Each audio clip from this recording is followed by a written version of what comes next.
Assalamualaikum warahmatullahi wabarakatuh. Perkenalkan, kami dari kelompok 6 akan membahas tentang materi modul 6. Sebelum memasuki materi, kita akan memperkenalkan diri masing-masing.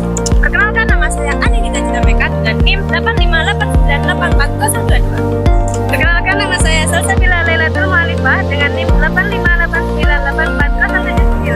858989079. Dan saya Fajar Cahyo Saputro dengan NIM 858986033. Kita masuk pada KB yang pertama, yaitu pendekatan pembelajaran holistik kontributisme. Pengertian holistik.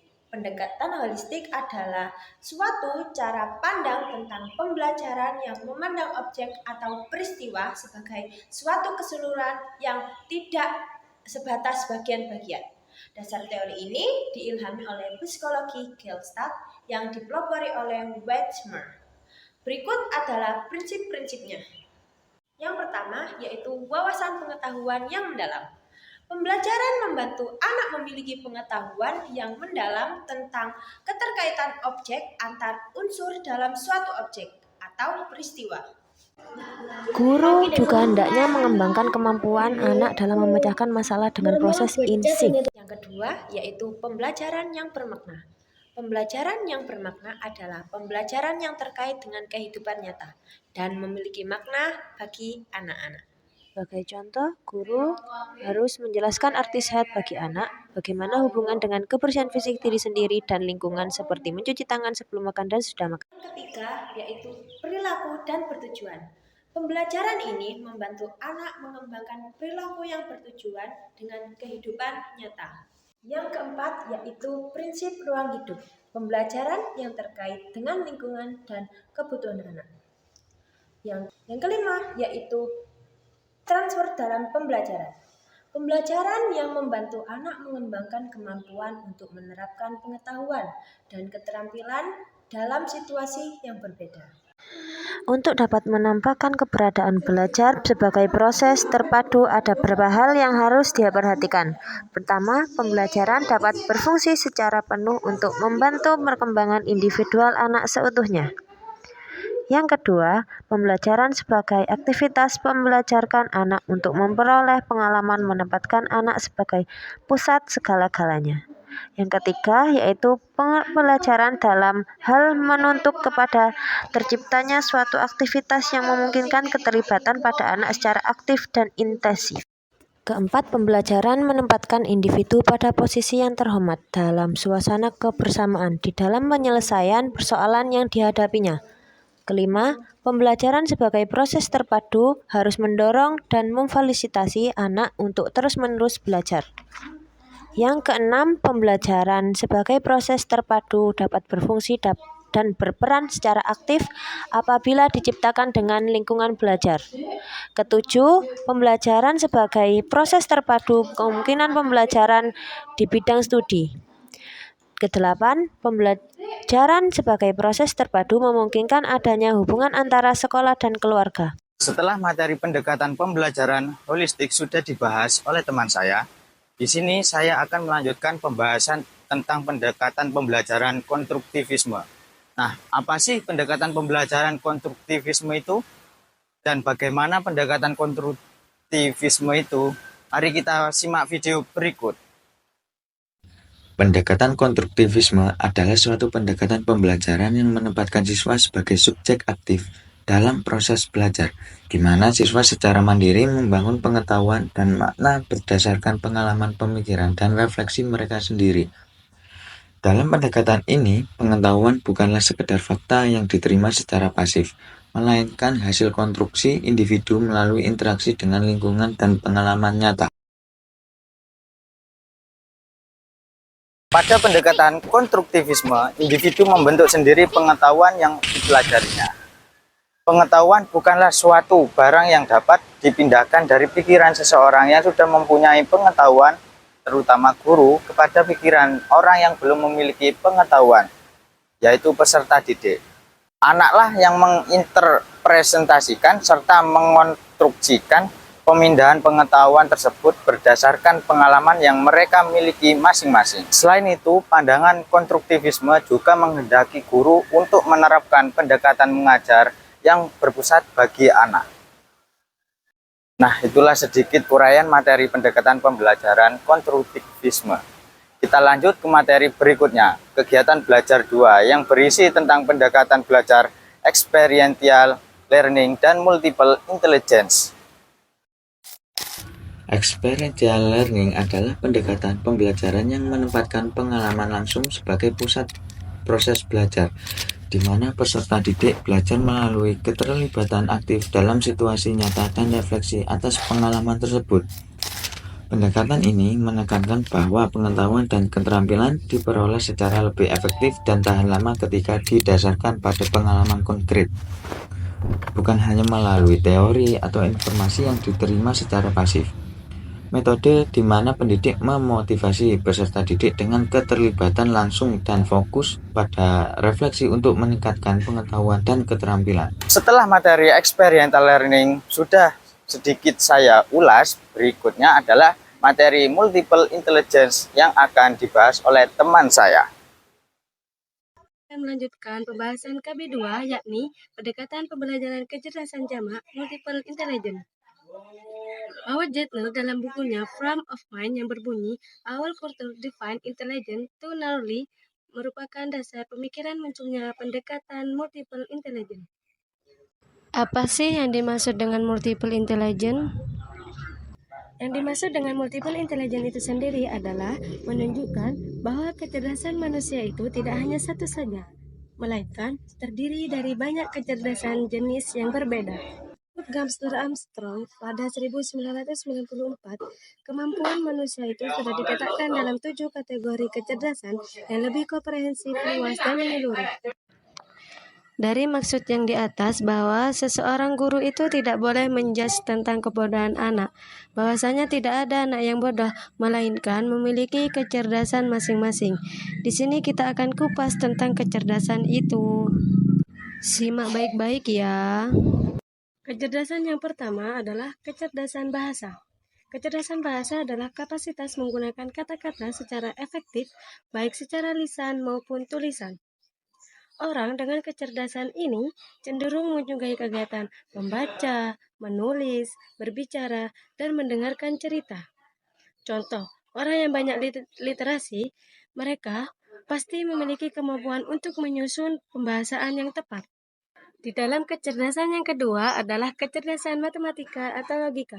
Kecerdasan matematika atau logika adalah kapasitas menggunakan angka secara efektif, yang mana peserta didik memiliki kemampuan terhadap logika dan berpikir secara logis. Seperti contoh, terdapat salah satu siswa yang bisa memecahkan teka-teki logika atau puzzle dengan hitungan cepat.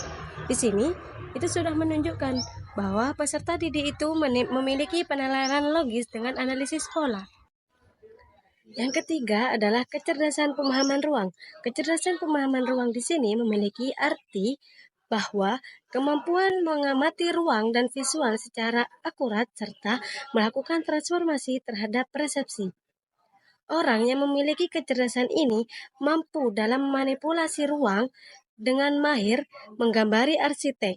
Seperti contoh, orang yang suka melukis, orang yang suka menggambar.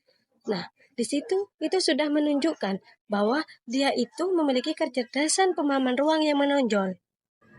Seperti contoh di sini, saya sebagai guru menyuruh peserta didik untuk menggambar wajah saya dan pohon seni.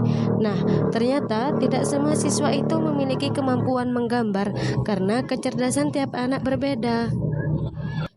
Yang keempat adalah kecerdasan kinestik. Kecerdasan kinestik adalah kemampuan menggunakan anggota tubuh untuk mengekspresikan ide dan perasaan, menggunakan tangan untuk mentransformasikan sesuatu. Seperti yang saya kasih contoh di sini, seperti atlet atau penari seni bela diri. Seseorang yang memiliki kepekaan terhadap kecerdasan ini memiliki kepekaan terhadap gerakan tubuh yang baik.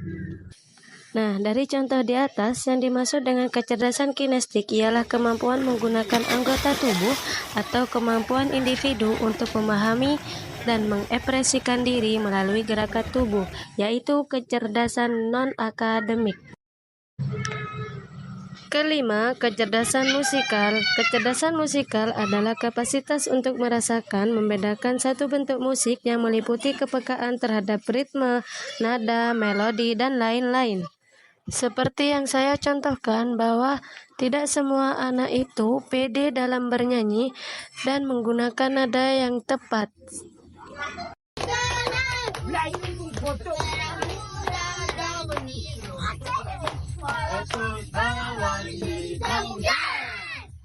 Kecerdasan yang keenam adalah kecerdasan interpersonal. Kecerdasan interpersonal adalah kemampuan yang bisa membedakan suasana hati, pemikiran, dan perasaan orang lain ketika dia sedang sedih, marah, atau senang. Nah, di sini adalah salah satu contoh. Terdapat salah satu siswa yang lagi merasa sedih dan bingung dalam mengerjakan soal ujian. Kecerdasan yang ketujuh adalah kecerdasan interpersonal. Kecerdasan interpersonal adalah kemampuan pengetahuan tentang diri dan bertindak secara adaptif atau dasar pengetahuan. Seperti contoh, terdapat seorang anak yang bernama Dewi yang lebih suka menghabiskan waktu dengan sendirinya. Ia memiliki beberapa buku catatan atau buku pribadi, di mana ia menuangkan pemikiran, perasaan, dan refleksi tentang pengajaran sehari-hari pada buku. Materi yang kedua adalah pendekatan multiple intelligence dan pembelajaran, di mana di sini guru dapat menerapkan pendekatan multiple intelligence di kelas yang secara kontinu, yang mana dapat berpindah dari satu metode ke metode yang lain. Seperti contoh, melukis gambar di papan tulis, atau memutar video untuk mengilustrasikan gagasan. Guru yang berinteraksi dengan anak secara berbeda-beda mendorong anak akan melakukan refleksi dan mengaitkan materi dengan pengalaman dan perasaan seorang anak. Di dalam materi yang kedua juga dibahas bahwa pendekatan multiple intelligence pembelajaran tradisional dapat dirancang untuk menstimulasi ketujuh kecerdasan dan menggunakan prinsip multiple intelligence. Misal, memberikan peluang kepada anak untuk melakukan refleksi atau intrapersonal dan meminta anak bertanya, itu kecerdasan intrapersonal. Ada 7 cara yang harus ditempuh dalam mengembangkan kurikulum yang berbasis pendekatan multiple intelligence. Yang pertama, fokuskan topik, tujuan, atau khusus, di mana mendorong kita untuk tidak hanya menyampaikan materi melalui satu cara. Yang kedua, munculkan pertanyaan multiple intelligence. Yang ketiga, pertimbangan segala kemungkinan. Yang keempat, curah pendapat, kemukakan segala gagasan yang ada dalam pikiran. Yang kelima, pilihlah aktivitas yang cocok. Yang keenam, kembangkan urutan tindakan. Yang ketujuh, implementasi rencana.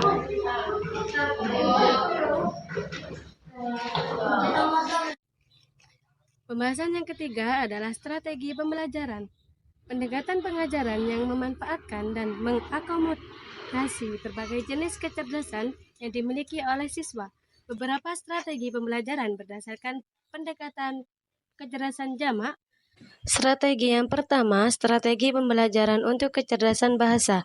Yang kedua, strategi pembelajaran untuk kecerdasan matematika. Yang ketiga, strategi pembelajaran untuk kecerdasan pemahaman ruang. Yang keempat, strategi pembelajaran kecerdasan untuk kinestik. Yang kelima, strategi pembelajaran untuk musikal. Yang keenam, strategi pembelajaran kecerdasan interpersonal. Yang ketujuh, strategi pembelajaran untuk kecerdasan intrapersonal. Pembahasan yang keempat adalah multiple intelligence dan manajemen kelas. Operasional pendekatan multiple intelligence untuk menarik perhatian anak, mengomunikasikan aturan, membentuk kelompok, manajemen perilaku individu. Baik, kesimpulan dari pembahasan KB2 ini adalah setiap individu peserta didik memiliki kombinasi yang unik dari berbagai kecerdasan. Dengan kita memahami dan menerapkan prinsip-prinsip kecerdasan multiple intelligence di atas dapat menciptakan pengalaman belajar yang lebih kaya, juga membantu mereka peserta didik untuk mengembangkan potensi yang penuh mereka di berbagai bidang. Mungkin cukup sekian pembahasan dari multiple intelligence. Terima kasih. Video dari kelompok kami, kurang lebihnya mohon maaf. Wassalamualaikum warahmatullahi wabarakatuh.